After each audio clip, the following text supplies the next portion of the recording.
तो हमारा अगला टॉपिक जो होने वाला है that is about the parallel RLC circuit arrangement, और इसमें हम इसके रेजोनेंस की कंडीशन को डिस्कस करेंगे। जैसा कि आपको डायग्राम दिख रहा है, यहाँ पर एक रजिस्टर है, एक कॉइल है, और दूसरी ब्रांच में सी है हमारे सामने, कैपेसिटर है यहाँ पर हमारे दूसरे ब्रांच में।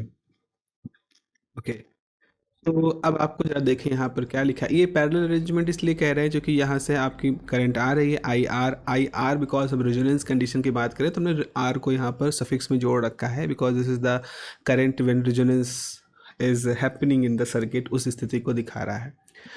तो यहाँ पर लिखा है in the parallel AC circuit when the power factor of AC circuit is unity, जिसका मतलब है voltage and current are in the same phase at the same frequency, then it is called the resonance. तो RLC circuit जब parallel arrangement होता है तो वहाँ हम कहते हैं कि ऐसी कंडीशन जब power factor of the circuit एक हो जाए। अब वो पावर फैक्टर की वैल्यू जो हम लोग ने इससे पहले पढ़ी है, ट्रू पावर और उस तरह के पावर, तो उन्हीं पावर फैक्टर की बात कर रहे हैं। जब उसकी वैल्यू यूनिटी हो जाती है तो उसमें वोल्टेज और करंट जो होते हैं इस पैरेलल आरएलसी सर्किट में वोल्टेज और करंट जो होते हैं वो सेम फेज में हो जाते हैं, और इस स्पेसिफिक स्थिति को हम रेजोनेंस कहते हैं। जिस खास फ्रिक्वेंसी पर ये घटना होती है उसको हम रेजोनेंट फ्रिक्वेंसी कहते हैं। तो यहाँ पर हमने पावर फैक्टर के टर्म में एक कंडीशन शो करनी शुरू कर दी है। अब क्यों ऐसा किया हम लोग देखेंगे आगे। तो फिलहाल के लिए आपने देखा कि हमारे पास इस तरह का एक सर्किट है जिसके अंदर आर एल पैरेलल है और आर एल सीरीज़ में है और सी दूसरे साइड में है। तो कुल मिला के आर एल तो सीरीज़ में है लेकिन वो सी के साथ में पैरेलल है, और ये हमारा एक वोल्टेज सोर्स है। अब देखो यहाँ पर क्या होने वाला है। हम कह रहे हैं कि जरा हम इसकी कंडीशन को देख, करंट इसके फेजर डायग्राम को देखें। तो मान लो अभी हमने एक्स एक्सिस पर वोल्टेज ले रखा है, एक्स एक्सिस पर हमने वी ले रखा है, ठीक है, एक्स एक्सिस पे वी ले रखा है। हमारी जो करंट है कैपेसिटर में वो भाई लीड करती है, वोल्टेज से आगे होती है, और एल में जो होता है जो करंट होती है वो वोल्टेज से पीछे होती है। वोल्टेज आगे होता है, करंट पीछे होती है। तो हमारे लिए क्या हुआ कि ये जो वाई एक्सिस है ये करंट को दिखा रही है, मतलब कैपेसिटर की करंट दिखा रही है, और जो हमारी करंट है एक्चुअल करंट जो वी के साथ में है इस पूरे सर्किट के अंदर, वो हमने इस साइड से दिखाया है। ये आई एल है जो ये हमारी है जो कि फाई के साथ में है, क्योंकि हमने क्या कहा है कि आर एल में जो था, आर और एल जब सर्किट होता है तो आपने देखा था कि जब आर एल सर्किट होता है तो जैसे ये आर है और ये आपका वी आर है, ये वी एल है, तो जो ओवरऑल वी होता है वो फाई एंगल पर होता है, और जो कि आर की डायरेक्शन में करंट होती है तो आप कह रहते हो कि जो आई एल होती है वो वी के साथ फाई एंगल पे होती है। तो अगर आपने वी ये माना है तो आपने करंट को इस तरह से दिखा दिया है। तो ये हमारे पुराने नॉलेज को भी यहाँ पर हम अप्लाई कर रहे हैं। इस डायग्राम को समझना आपके लिए थोड़ा ज़रूरी हो जाएगा कि अगर आपने आर और एल सर्किट ले रखा है, जैसे कि यहाँ आर एल बन रहा है ना, तो आर एल सर्किट में क्या होता है कि जो वोल्टेज होता है वो करंट के साथ 5 डिग्री आगे होता है। तो आपका जो वोल्टेज है वो करंट के साथ 5 डिग्री आगे है, इस तरह से दिखाया है। तो एक खास तरह का ये डायग्राम हमने बनाया है, इस तरह से बनाया है कि इसमें हमारी जो करंट है वो ऐसे डायरेक्शन में देखें कि एक दूसरे को कैंसिल करती हुई दिखें। तो आपकी जो आई एल है इसके दो हिस्से हो गए, एक आई एल कॉस फाई और एक है आई एल साइन फाई। आप साफ साफ देख रहे हो कि यहाँ जो आई सी है, आई सी के साथ आई एल साइन फाई पूरी तरह से बैलेंस हो रहा है। तो हम कहेंगे कि जिस समय रेजोनेंस होगा, जिस समय खास तौर पर हम कहेंगे जब रेजोनेंस होगा तो उस समय क्या होगा, I C must be balance I L, मतलब ये जो अप साइड है ये बैलेंस करेगा इस साइड को। तो आई सी आई एल साइन फाई के बराबर हो जाएगा। अब देखो आप जरा सा इस चीज़ को जरा और ध्यान से समझें। आईसी कैसे निकालते हो, आईसी का मतलब है जो वोल्टेज आपका टोटल वोल्टेज है सर्किट में, जो टोटल वोल्टेज है अपॉन एक्सी कर दोगे, आईसी निकल आएगा। आईएल कैसे निकालोगे, आईएल कौन सा है, आईएल कौन सी करंट है, जो डायग्राम को देखो, आईएल वो करंट है, जस्ट इस डायग्राम को आप देखोगे, आईएल वो करंट है जो कि आरएल सर्किट के अंदर जा रहा है।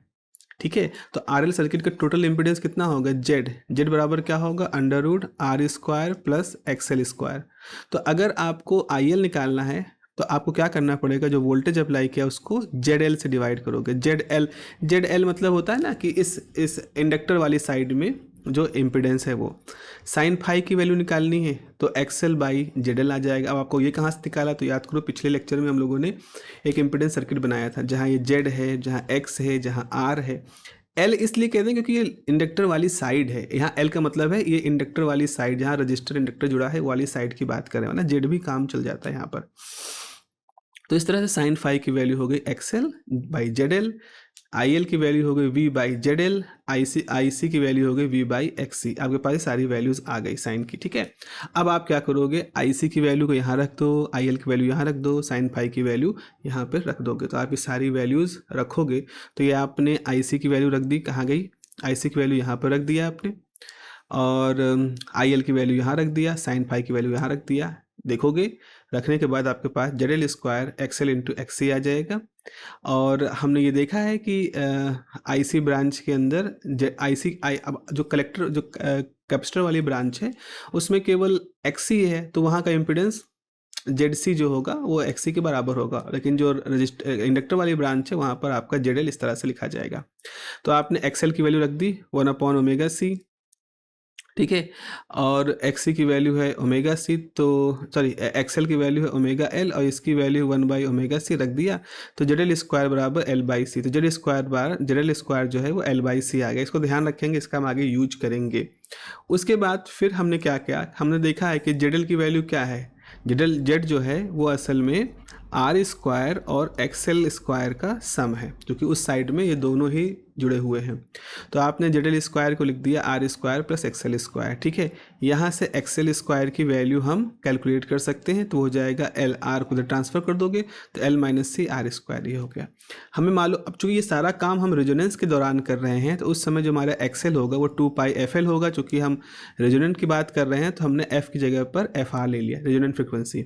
आपने यहाँ पर इस फार्मूले में एफ आर की वैल्यू रख दी और उसके बाद देखा आपका फार्मूला इस तरह से। अब आप सीधे तौर पर आपको एक सिंपल से एलजेब्रा करनी है, एलजेब्रा करते हुए आप देखोगे तो आपने रेजोनेंट फ्रिक्वेंसी की जो वैल्यू है वो ऐसे निकाले, रेजोनेंट फ्रिक्वेंसी 1/2π√1/LC r²/L। अगर यहाँ पे r बहुत छोटा हो जाए, r को 0 कर दें अगर हम, तो एफ आर की वैल्यू 1/2π1/LC आ जाएगा, अगर r बहुत स्मॉल है तो। अब हम सोचें ये तो होगी रेजोनेंट फ्रिक्वेंसी की बात, इम्पिडेंस कैसे निकालेंगे, इम्पिडेंस क्या होगा, इम्पिडेंस ऑफ रेजोनेंस पे क्या होगा। तो हमने फिगर में ये देखा था, जो बनाया था फिगर की आपका इस तरह का था कुछ, ये था आई एल कॉस फाई, ये करंट था, ये करंट थी आई सी और ये करंट थी आई सी साइन फाई। ये तो कैंसिल हो गए एक दूसरे को, मतलब कैंसिल के बराबर कर दिया, तो हमने वो एफ आर निकाल लिया। आप सर्किट में करंट कितनी बढ़ेगी, आई एल कॉस फाई। तो आपने ये कहा कि रेजोनेंट के दौरान जो रेजोनेंट करंट है वो किसके बराबर है, आई एल कॉस फाई के बराबर है। तो वो अब इस तरह से आई आर की वैल्यू हमने पहले देखा है, वी बाई जेड आर है, Z R is the resonant, एक वर्ड है वहाँ पर हम यूज कर रहे हैं, इम्पिडेंस एट द रेजोनेंस, ऐसे हम, क्योंकि इसकी वैल्यू निकालनी है, इस ये इम्पिडेंस रेजोनेंस इम्पिडेंस है, तो इसको हमने कहा कि जो आई आर है वो रेजोनेंस इम्पिडेंस के टर्म में निकाला जा रहा है। आई एल जो है वी बाई जेड एल है, cos phi R by Z L है। तो आपके पास वी बाई जेड आर हो गया, वी बाई जेड एल हो गया, आर बाई जेड एल हो गया। यहाँ से जेड एल स्क्वायर बराबर आर इंटू जेड आर। अब ये जेड आर जो है ये हमें मालूम नहीं है क्या है, ये एक वैल्यू है जिसको हमें कैलकुलेट करना है। ऑलरेडी पीछे हमने देखा है कि जेड एल जो होता है वो अंडर रूट 1/L/C के बराबर होता है। तो आपने जेड एल की वैल्यू L/C कर दिया, आर जेड आर कर दिया। यहाँ से आपको इम्पिडेंस यानी कि जो डायनेमिक इम्पिडेंस है या रेजोनेंट के कोरस्पॉन्डिंग जो इम्पिडेंस है वो L/RC के फॉर्म में मिल गया है। तो हम ये देखते हैं कि जिस समय रेजोनेंस हो रहा होता है उस समय L/C काफ़ी लार्ज होता है। तो इस कंडीशन में क्या होता है कि जब जेड लार्ज हो जाएगा, भाई L/C बड़ा है तो इसका मतलब है कि जेड बड़ा हो जाएगा। तो जब सर्किट के अंदर इम्पिडेंस ज़्यादा होगा, जाहिर सी बात है सर्किट के अंदर जो करंट है वो कम होगी। तो ये जो पैरेलल सर्किट होता है इसमें रेजोनेंस जो कंडीशन होती है या जो करंट रेजोनेंस कंडीशन होती है, इस दौरान क्या होता है, it is called the rejection action. क्योंकि एक खास फ्रिक्वेंसी के लिए, कौन सी फ्रिक्वेंसी, एफ आर, एक खास फ्रिक्वेंसी के लिए क्या हो जाएगा, इस खास फ्रिक्वेंसी एफ आर पर आपका, एक खास फ्रिक्वेंसी एफ आर पर आपकी जो करंट है वो मिनिमम हो जाएगी, क्योंकि उस समय इम्पिडेंस मैक्सिमम हो जाएगा। तो जाहिर सी बात जब करंट मिनिमम हो जाएगी तो उसे करस्पॉन्डिंग हमको कोई इफेक्ट दिखाई नहीं पड़ेंगे, यानी कि उस करंट के मिनिमम होने से उस पर्टिकुलर फ्रिक्वेंसी के लिए रिस्पॉन्स आएगा ही नहीं, रिजेक्शन होना शुरू हो जाएगा। जबकि सीरीज़ में क्या होता है, जैसे कोई फ्रिक्वेंसी एफ आर पहुँचेगी करंट मैक्सिमम हो जाएगी। तो ये बिल्कुल वैसा है जैसे हमारा रेडियो काम करता है। रेडियो मान लीजिए आपको 100 मेगा हर्ट्ज की फ्रिक्वेंसी पे एक चैनल है रेडियो का सुनना है, तो आपको क्या करना होगा, अपने रेडियो के अंदर आपकी फ्रिक्वेंसी जो है उसको FR यानी कि 100 मेगा हर्ट्ज करोगे। जब 100 मेगा हर्ट्ज करोगे, सर्किट के अंदर एकदम से करंट बढ़ेगी, स्पीकर से करंट जाएगी, स्पीकर बजना शुरू हो जाएंगे, आपको उस स्टेशन के गाने सुनने शुरू हो जाएंगे। रिजेक्शन में क्या होगा, आपको मान लो कि 100 मेगा हर्ट्ज को गायब करना है, तो आपने क्या किया, जैसे फ्रिक्वेंसी को FR किया, 100 मेगा हर्ट्ज पे आते ही करंट एकदम से जीरो जीरो की तरफ टेंड करेगी, यानी कि आपको वो पर्टिकुलर फ्रिक्वेंसी सुनाई नहीं पड़ेगी। बाकी फ्रिक्वेंसी की आवाज़ आएगी, लेकिन एक पर्टिकुलर खास तरह की फ्रिक्वेंसी आपको सुनाई नहीं पड़ेगी। तो ये रिजेक्शन एक्शन है। तो जहाँ सीरीज LCR का एक्सेप्टेंस का एक्शन होता है, एक्सेप्ट करने का एक्शन होता है, वैसे ही पैरेलल LCR का रिजेक्शन का रिजेक्ट करने का इसका एक नेचर होता है, रिजेक्शन का इसका बिहेवियर होता है। So it is termed as the rejector circuit, इसलिए इसको रिजेक्टर सर्किट कहते हैं, बिकॉज इट रिजेक्ट्स या take minimum current to the resonant frequency. Resonant frequency पे बहुत ही कम करंट को फ्लो करती है, फ्लो करने के लिए आगे परमिट करती है। तो इस तरह से हमारा रेजोनेंस जो कर्व होगा वो कैसा होगा, at the resonance the impedance of the circuit is maximum and the corresponding resonant current is minimum. तो आप देख रहे हो यहाँ पर अगर हमने y एक्सिस पे इम्पिडेंस रखा, z एक्सिस पर हमने फ्रिक्वेंसी रखा, तो हम देखते हैं जैसे ही रेजोनेंस होता है पैरेलल LCR सर्किट में, एकदम से हमारी करंट जो होती है वो, हमारा इम्पिडेंस जो होता है वो मैक्सिमाइज हो जाता है, और करंट के टर्म में देखें तो करंट एकदम से मिनिमाइज हो जाता है। तो इस तरह से रिजेक्शन एक्शन यहाँ पे काम करता है। यहाँ पर भी शार्प और फ्लैट का रेशियो होता है। अगर आपका रेजिस्टेंस कम है तो ये रिजेक्शन का जो रेजोनेंस कर्व होगा बहुत ही शार्प होगा, अगर आपका रेजिस्टेंस ज़्यादा है तो ये जो कर्व की फ्लैटनेस आपको दिखाई पड़ेगी। तो इस प्रकार से बच्चों ये हमारे पैरेलल रेजोनेंट सर्किट की कुछ शर्तें हैं आ जाती हैं। आपसे जो क्वेश्चन पूछे जाते हैं उन क्वेश्चन में आपसे पूछा जाता है कि ये रेजोनेंट फ्रिक्वेंसी का एक्सप्रेशन आपको मालूम होना चाहिए, इस पर सीधे प्लग इन तरह के न्यूमेरिकल बनते हैं।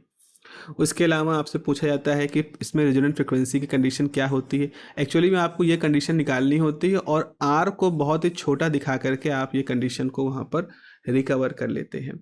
और बाकी बाकी ये कंडीशन जो शुरुआती डेफिनेशन है, बहुत ही शॉर्ट क्वेश्चन शॉर्ट आंसर में आपको ये दोनों डेफिनेशन लिखनी होती है। एक सीरीज़ की भी रेजोनेंट की डेफिनेशन लिखनी होती है और आपको पैरेलल के लिए भी रेजोनेंट की डेफिनेशन लिखनी होती है। This is all about the parallel RLC circuit.